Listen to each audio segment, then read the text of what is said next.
Shalom Pak Bambang, saya mau izin bertanya, apa makna Yesus duduk di sebelah kanan Allah? Mohon pencerahannya. Maka kalau Anda sering dibully, ya, itu harus tahan bantingan, akalnya dipakai, supaya sekalipun kita tidak membuli orang lain, tapi bisa menjawab bulian orang lain. Itu kira-kira, tidak usah kita membalas ngejek dengan mengejek, tidak usah lah. Itu bukan cara Kristen seperti itu. Duduk di sebelah kanan Allah itu bukan dua kursi, itu perumpamaan. Pinterlah. Masa yang gini aja kita bingung. Kalau Anda belajar bahasa Inggris, tapi kalau mimpimu masih pakai bahasa Indonesia, itu belum lancar bahasa Inggris.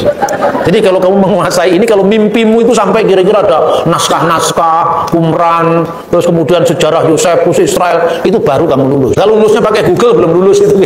Ya apa sih tidur di sebelah kanan Allah? Itu tadi Mazmur tadi, Neum Hasem Laduni, berfirmanlah Tuhan kepada Tuanku, Siflimini, duduklah di sebelah kananku. Bait Allah di Yerusalem itu memiliki 3 ruangan.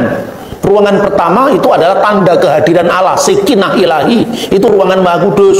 Lalu ruangan kudus, lalu halaman. Di dalam ruangan Maha Kudus itu sebelah kanannya itu istana Daud. Jadi duduk di sebelah kananku, Mesias itu kan menjadi raja, segala raja yang kekal. Itu artinya bukan artinya ada 2 kanan dan kiri, bukan. Tuhan kan nggak mengenal kanan dan kiri, atas dan bawah, karena Tuhan itu mengatasi ruang dan waktu. Jadi jangan membayangkan Yesus dalam kemanusiaannya.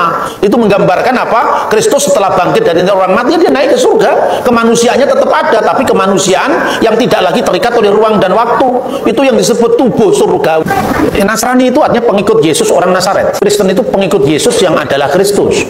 Mula-mula Nasrani itu dipakai untuk orang Kristen berlatar belakang Yahudi. Jadi setelah Yosefus, ahli sejarah Yahudi abad pertama, kan mengatakan bahwa ada orang Saduki, orang Parisi, orang Nasrani. Tetapi Cornelius Tacitus menambahkan satu lagi, yaitu orang-orang pengikut Yesus dari Nazaret. Itu disebutkan juga dalam Kisah Rasul pasal 24 ayat 5. Bahwa Paulus disebut salah seorang dari sekte orang Nasrani.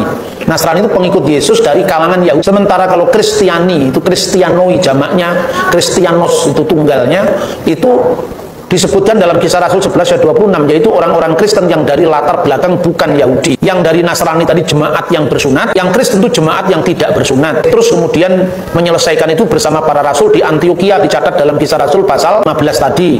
Utusannya dikirim untuk menyampaikan putusan para rasul di Yerusalem bahwa untuk orang-orang bukan Yahudi tidak berlaku hukum Musa, tapi hukum apa? 4 hukum yang disebutkan di situ sebetulnya hukum Nuh. Lalu setelah Petrus, kemudian muridnya namanya Ignatius dari Antioquia mendamaikan antara 2 kelompok Yahudi dan bukan Yahudi tadi, kemudian disebutkan di sana sebagai apa?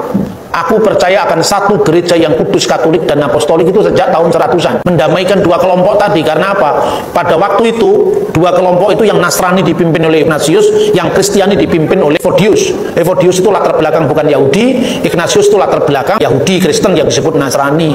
Tapi setelah akhirnya perkembangan kemudian mereka semakin bisa saling memahami, mulailah dikenal istilah satu gereja yang kudus, katolik, dan apostolik. Katolik itu belum menjadi nama gereja sekarang, itu masih menjadi kata sifat dari gereja, artinya satu gereja yang kudus, am, dan rasuli. Munculnya di sana.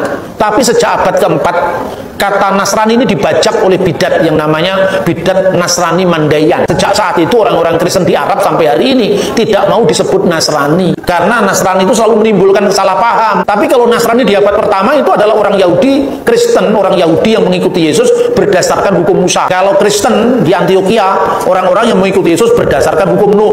Kira-kira seperti itu. Ya, kira-kira itu. Pertanyaan berikutnya, kata Tritunggal tidak ada dalam Alkitab. Teologi agama apapun judulnya juga tidak ada di Alkitabnya. Kenapa hanya Kristen yang dibully? Islam misalnya, ajaran utamanya tauhid. Mana ada kata tauhid dalam Quran? Apa kalau nggak ada judul berarti ajarannya salah? Oh, judul dipersoalkan, isinya gagal pak. Ya toh, jangan mempersoalkan judul.